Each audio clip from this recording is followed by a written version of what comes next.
the transformation into the fourth dimension is using vibration and the installation of G5 frequency with a negative light, a false light called LED. We got that from the dark ones, extraterrestrials. It's a horrible light for humans. LED lights make you sick in the presence of being in it.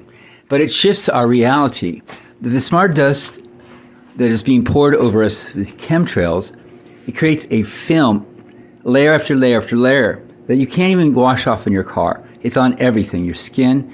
This acts as a holographic screen, and anything can be projected into it, yet even if it's a flat surface, it becomes three-dimensional, like this frog on top of the car.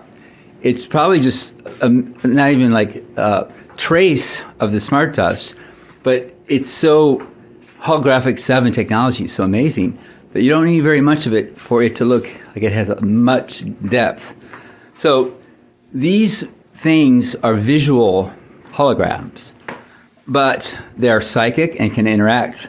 So they're not just like just visual only.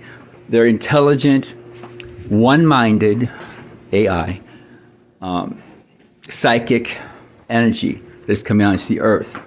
But once you understand the technology behind it, this is an LED light with a